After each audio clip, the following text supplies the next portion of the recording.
The Sun is by far the most influential star for Earth and the rest of the entire solar system, influential in every possible way. Energetically speaking, the Sun imposes its frequency upon the rest of the solar system's objects, especially over its planets, because of the principle of dominant frequency. The principle of dominant frequency dictates that the strongest will impose its frequency vibration, harmonics and all, upon lesser ones, making them become more of the same. Even when under a dominant frequency, if there is enough specific strength, or another source that constantly feeds the object, or person, it can conserve its core frequency, although it will always have the interference and the influence of the stronger one. If an object does not have a cause, or a source of its own frequency to constantly feed it, it will become equal to the dominant one. So, what I'm saying is that whenever the Sun is transmitting a wave frequency, it will, and it does affect the Earth and all its inhabitants. The Sun is not a yellow star, it is white, and you only perceive it as yellow because of the filtering effect of the Earth's atmosphere. From space, the Sun is perceived to emit white light. The Sun is not a thermonuclear ball of fire as Earth science dictates. It is a high-energy electromagnetic plasma exit point, part of an elaborated energy dynamic pathway that links all stars. Like entangled neurons, what happens to the one will affect the others, and they are all connected from the side of the ether, or the spirit side, forming a frequency transit web linking them all. Where the suns are high-energy entry and exit points, and black holes are entry points only, energetically speaking. Besides high-energy electromagnetic plasma at a very high frequency, the main component to it all is of course gravity, as a flow of consciousness, so the Sun is a highly concentrated point of consciousness, and a highly concentrated point of consciousness is a being, and I mean a sentient being. As the Sun is connected through the etheric side with all other suns, those affect its mood, as other people affect ours as well, because we are also energetically connected with everyone else through the etheric side. There is a group consciousness, where all sentient beings are interconnected and share the base print or mold from where variations to the same theme spawn out from, and those are the individual traits and characteristics that define each one of us as individuals. And we are all connected more to some than to others, depending on our frequency of thought and energetic soul frequency, so some people will be closer to us than others, same for stars and suns. When the general star energetic pattern that influences the Sun changes, so does its mood with it. So as a sentient being, it is always different, and will always be emitting slightly different energy patterns as time goes by, through its life. The most noticeable mood variations are solar flares and sunspots. A solar flare is a high-frequency, highly concentrated energy point. Sunspots and coronal holes are low-frequency, low-activity points. Energetically and etherically speaking, when the average existential vibratory frequency drops enough in an area, it will cause a bridge to another lower frequency realm, as it happens on Earth and other planets as well. See my video Paranormal Portals for more of this. All suns are of a very high frequency, so a sunspot does not necessarily open a portal to lower astral realms. They are not known to do so from the Taygetan scientific point of view, because sunspots and coronal holes are a drop in vibration from a very high base frequency that would be the average vibratory frequency of the surface of a sun. And the drop in frequency in those spots and holes only lower their frequency enough to barely match average open space frequency, the one we all use to navigate our ships in, and would be the average frequency of existence we call 5D space. I must insist that, as my friends and family here have shared before, there are no densities as such, there is only an infinite gradient from lower to higher frequency, and the range of consciousness awareness of each sentient observer is what determines a density. So that means that there are as many existential densities as sentient beings are, as each one holds its own range of perceptions within that infinite scale, and a shared realm, or shared density of existence with many sentient beings in it would only exist, or be so, when there are mutual perception agreements between all those sentient beings. The agreements are what define a density and its frequency range, what takes us again to another basic phrase: you are not living in a density, you are a density.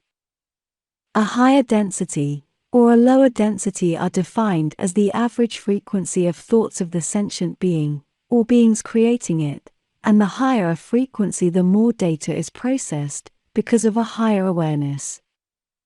And as there is a higher awareness, the sentient being can perceive more of what is in the field of potential energy around it, therefore it will have more in common with other sentient beings, more in its frequency than those with a lower and lesser awareness.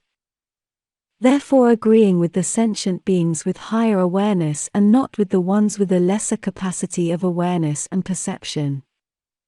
Each group will then define its density of existence depending on who they associate with and the perception agreements they hold in common. A higher perception awareness of an agreed upon realm of existence, or density of existence, will mean the sentient being can perceive more detail about everything within that realm, and this causes the being to be able to understand, and therefore to perceive more complex, or more complicated dimensions. So there is a direct relationship between densities and dimensions, not being the same thing. The latter one depends directly on the first one.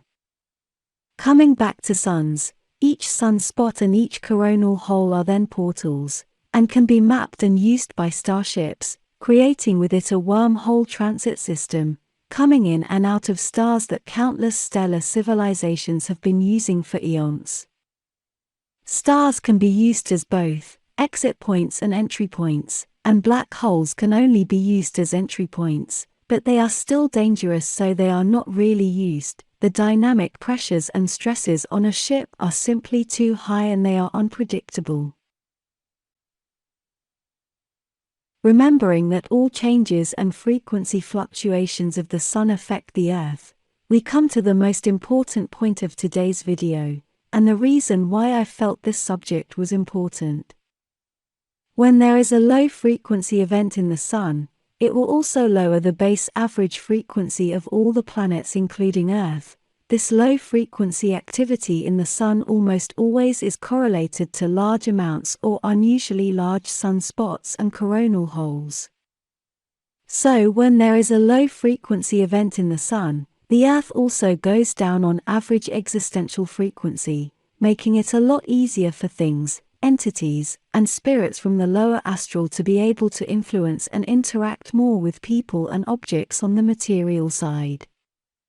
This means that they have more influence over the world of the living. People in the know on Earth, including many in the Cabal, use this knowledge to do their hideous rituals, to bring their dark entities into the material world. There is a clear co-relationship between sunspot activity and the rituals of the Cabal that controls Earth, as well as sacrifices of blood and all paranormal activity. The Sun usually goes for 11-year cycles, and when there is a so-called solar maximum, the amount of sunspots increases dramatically, therefore lowering the frequency of the planet. Ironically, a solar maximum means a lower frequency output, and not higher frequency as would be expected, although some measurable frequency ranges can spike upwards as well. There is a clear co-relationship between solar maximum and sunspot activity and important or large historical events that changed or altered human civilization in one degree or another. These solar maximums don't only occur during the 11-year cycle, they do occur sporadically at any time, but they are not always easily detectable or reported to the greater public. I believe that at least some of those historical events were caused by the frequency and energy interaction between the astral and the physical, and were caused by lower astral entities being able to access the world of the living during those solar maximums.